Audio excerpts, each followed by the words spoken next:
पहले ये हमें स्वीकार करना होगा कि हम श्री भगवान के हैं। है ना हम सब? बात समझ में आती है ना?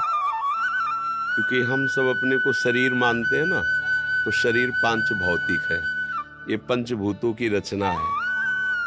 अब जब मन की तरफ बढ़ते हैं तो सूक्ष्म शरीर है, अंतःकरण। ये भी प्रकृति जनित ही है। जब स्वभाव की तरफ कारण शरीर, वो भी प्रकृति का परिणाम ही है। तीनों गुणों के परिणाम से स्वभाव की रचना होती है।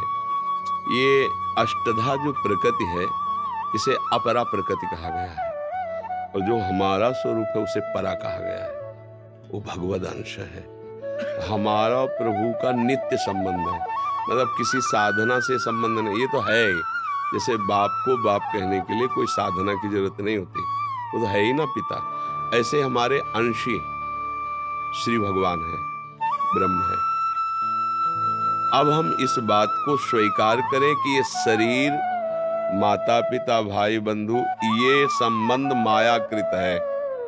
आश्रय के तक पहुंचने के लिए ये मायाकृत है ना? मायाकृत, मायाकृत माने जो है नहीं, केवल दिख रहा है। जैसे अब हमारे पिता, कोई अस्तित्व ही नहीं रह गया। जो रूप उनका था, ना पहले था ना अब है, बीच में भासमान हुआ, गायब हो गया। त्रिकाल में कभी वो अनुभव में नहीं आएगा, क्योंकि ना सतो विद्यते भाव, ना भाव विद्यते सता। असत की वर्तमान में देखते हुए भी सत्ता नहीं है। जैसे बालू गंगा किनारे जब भ्रमण करते ना, और उसमें सूर्य प्रातः काल की किरण पड़ती, तो दूर ऐसा लगता है बिल्कुल निर्मल जल भरा हुआ है, और जब नजदीक जाओ तो एक बूंद पानी नहीं। केवल वो किरणों के प्रभाव से बालू में जल भा, उसे कहते हैं मृगमरीचिका, मरुभूमि में। ऐसे ही हमें भास रहा है, माता पिता, भाई बंधु, सुख दुख, लाभ हानि है नहीं, है एकमात्र भगवान, एकमात्र प्रभु। जब हमारी ये बात समझ में आई कि प्रभु के सिवा और कोई नहीं और मैं प्रभु का हूं, तब हृदय से ये बात आश्चर्य शुरू हुआ कि अरे मैं तो प्रभु को मैं भूल गया था। स्मृति लब्धा तत्प्रसादयान में अच्युता। मुझे याद आ गई कि मेरे पिता, मेरे स्वामी, मेरे मालिक, मेरे अंशी प्रभु है, भगवान है, ब्रह्म है। जिस भाव से जो बसता है, अब वो आश्रित हुआ कि प्रभु मैं आपको कैसे जानूं? मेरा भाव तो देह में है, मेरा भाव तो भोगों में है, देह संबंधियों में। अब इससे हटना मेरे को बहुत कठिन लग रहा है, क्योंकि मैं जन्म जन्मांतर से इसी में रत हूं। तो फिर भगवान गुरु की प्राप्ति कराते हैं, भगवान ही गुरु रूप है। फिर वो साधन देते हैं कि आप ये ग्रंथ पढ़ो, ये नाम जप करो, ये सेवा करो, ये ध्यान करो, ये चिंतन करो। उससे हम प्रभु का जब ध्यान चिंतन की अंतःकरण पवित्र हुआ, तभी अनुभव में आ गया कि मैं भगवद आश्रित हूं।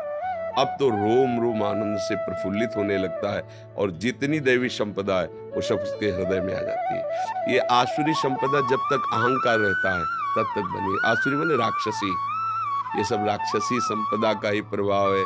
मदिरा पीना, मांस खाना, बेविचार करना, हिंसा करना, द्वेष रखना, क्रोध कर, ये सब आसुरी भाव है।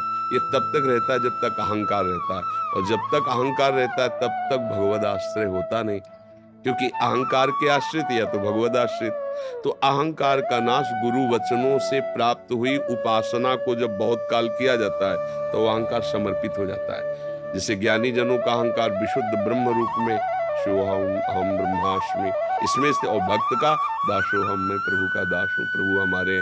तो नाम जप, ग्रंथों का अवलोकन, स्वाध्याय और संत समागम, और किसी की भी भगवत भाव से सेवा, ये भगवत आश्रय पुष्ट कर देती है। समझ रहे हो ना? और हम प्रभु के हैं, पहली ये बात स्वीकार हो। जब प्रभु के सिवा हमारा कोई नहीं, ये सिद्ध कर दोगे, तो आपके हृदय में देवी संपदा आ जाएगी। प्रभु के हम हैं, ये तो आज मान लिया, लेकिन इसका अनुभव तब होगा जब दूसरों न कोई। जैसे मेरे तो गिरधर गोपाल, ये बात तो सब कोई बोल लेगा, लेकिन दूसरों न कोई इसे सिद्ध करके दिखाओ। दूसरों न कोई, गिरधर गोपाल के सिवा मेरा कोई नहीं। ये तुम्हारी परीक्षा होगी, जब तुम इसमें पास हो जाओगे तो तुम्हारे अंदर सारे भागवतिक सद्गुण आ जाएंगे। समझ रहे हो ना? दूसरों न कोई, शरीर भी नहीं, मेरा मन भी नहीं, व्यवहार नहीं, ये तो बहुत दूरी की बात। प्रभु के सिवा मेरा कोई नहीं। जैसे प्रहलाद जी ने सिद्ध करके दिखा दिया, ध्रुव जी ने सिद्ध करके दिखा दिया, और जितने भी संत भगवान इस मार्ग में चलते हैं सिद्ध करके दिखा देते हैं। लोग उनको गालियां देते हैं, पीड़ा पहुंचाते हैं, भूख प्यास सर्दी गर्मी काम क्रोध लोभ सब वो सहते हैं, बस दूसरों न कोई। ये सिद्ध करके दिखा दिया, वो भगवान के स्वरूप हो गए। नहीं कहा जाता वो संत तो क्या, वो तो साक्षात भगवान है, ऐसा बोला जाता है ना, क्योंकि वास्तविक वो भगवान ही है। लीला पुरुषोत्तम अपने स्वरूप को छुपा करके खेल रहे थे, अब अपने स्वरूप में आ गए, भगवान का स्वरूप हो गया। सब जगह एक ही भगवान है, आश्रित को ऐसा ज्ञान हो जाता है।